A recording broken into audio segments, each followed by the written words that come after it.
having been in measurement for a long time, I've dealt with many situations where people, as a consumer of the attribution platform, people are looking for absolute measurement, right? They're like, okay, what is my CPA for Google? What is my ROAS for Facebook? What is the total number of conversions that this particular thing drove? Give me an absolute estimate. I want to know that this drove 111.3 conversions, or the CPA is 144.45, right?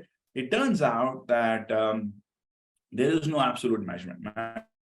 Measurements really like sort of a triangulation exercise today. In fact, it was before, as I talked about. There is an uncertainty bound around the measurement. It actually doesn't matter what you measure with. Even on a base attribution like last click attribution actually has an uncertainty bound. Okay, we just are never trained to look at it that way. Okay, now there is no perfect measurement, but very often even with imperfect, imprecise measurement, you can have pretty confident decisions. You can have pretty perfect decisions. Okay, like as an example, I'm going to walk you through an example right now.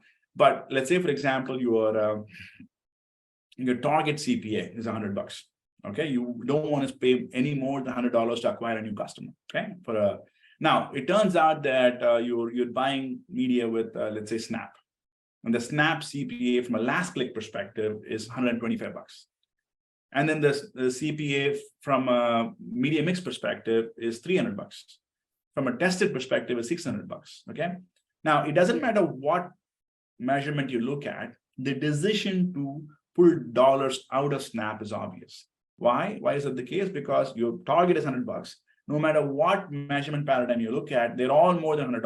So the decision to cut budget on Snap is like black and white, even though the actual measurement may be quite different, right? You may see that they're very different. No matter what you look at, even the best measurement is actually not does not support making a different decision. Okay, so we're going to go through an example like that. But the key takeaway from the next section is all about decision support. Okay, measurements really about helping you make better decisions, and it's not about getting the perfect answer, the perfect truth, because the perfect truth doesn't actually exist. Okay, let's go through an example here. And how do you make decisions with imperfect measurement? Okay, before I jump in, try and do actual sort of real world exercises in the next sessions coming up. Okay, here's an example. You're spending some dollars in Facebook. Let's say it's last month, you spend $1.7 million in Facebook. And then the Facebook CPA, this is actually very much a real example. Actually, I picked this up from a real client. The self-attributed, the Facebook Ads Manager CPA is $330. Okay. The Google Analytics CPA is roughly $3,000. Okay, this is kind of how it looks like. So if Carl or Mike or all these guys who kind of support clients, when they look at the data, it looks like it's not even from the same planet, right? And they are trying to make an investment decision on this. And depending on who they talk to, maybe they talk to the Facebook media buyer or the marketer on the client side, and they're like, "Oh, great, let's go use the Ads Manager reporting. That sounds great." But then the CFO might look at the Google Analytics report and she might be like, "Dude, what the hell are you doing? You're a bad steward of my investment. You're investing dollars into a thing that's $3,000 for buying a new customer. This is why we're not profitable as a business, right?" So you're going to end up in very different places depending on what you believe in, right? Now, the way to kind of address this is that if you ask the question, reframe the question against a goal CPA or a goal ROI. What is a goal ROI? So in this particular case, I'm saying the goal ROI is $100. Okay. So if your goal ROI or goal CPA is $100, okay, and you now overlay a decisioning framing on top of it, okay. If it's around $100, you will hold the spend. If it's much lower than $100, you will scale the media because it's actually quite profitable. You want to acquire customers $100. If it's like $50, man, you should spend more money on it. Well, if it's like 150, 170, 300, 500, you reduce the spend. Okay, now it's kind of too expensive for us. If it's way more than that, you should cut the budgets, right? Now, the 330 and 3000 are so far apart. You might think like this is no point even looking at it, but against the goal ROI, the decision is kind of quite obvious. You should at least reduce spend, if not cut spend entirely. Okay, so the decision to cut spend on Facebook in this particular example is kind of obvious. Okay, this is the magic of decision making using advanced attribution. Okay, now let me just move my thing over here. Okay, so decision to reduce spend. Now, you can say, hey, this is great, but maybe I should just like cut spend entirely. Maybe I should not spend anything on Facebook. I should take dollars in Facebook and turn that into just an experimentation program. Like, figure out how to make Facebook work for making a budgets, like maybe like $100,000, $200,000 a month, but really don't pull it down from whatever we're spending right now. How do we determine that? It's not quite clear.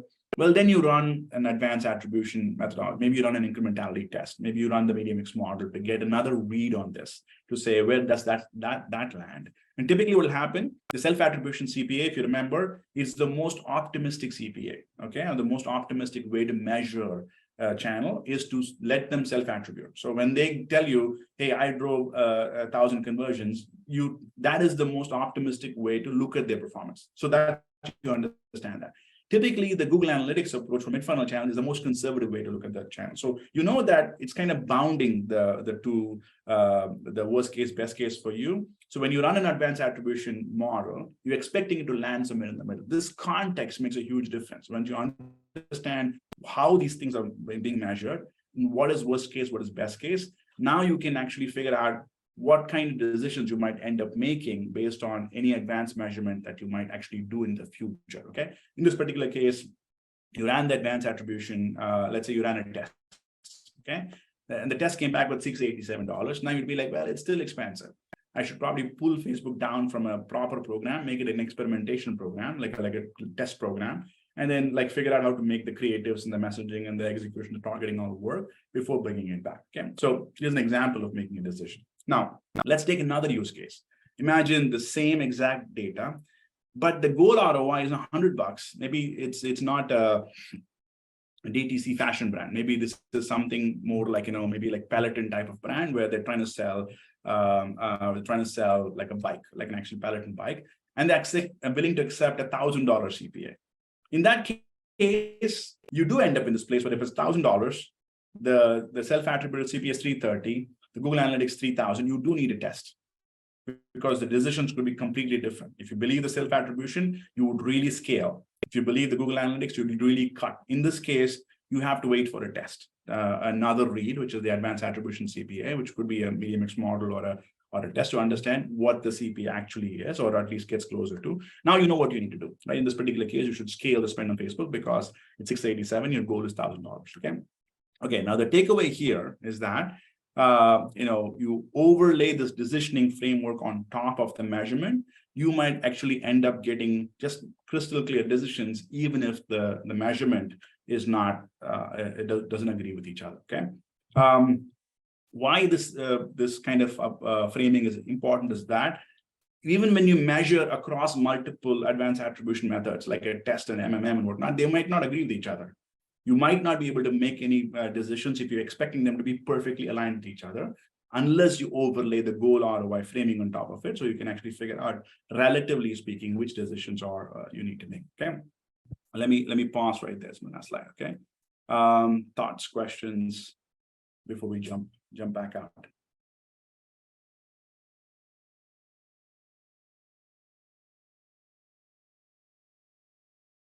Okay. Land on you, but Michael, as somebody who teaches this in class, how does this framing work for you? I mean, I think it's it's very much in line with the direction that I try and take them in the class. Now they do learn how to run a test and measure results. I think, the one question that I seem to get the most, and I even find myself getting hung up, again, not being the data analyst, but being just someone who's worked with the data analyst throughout my career, is when they look at a use case like what you just explained, they'll say, okay, well, what if I'm using social media, let's call it Facebook ads or TikTok ads, to kind of start that journey, and I decide to reduce my spend, let's say not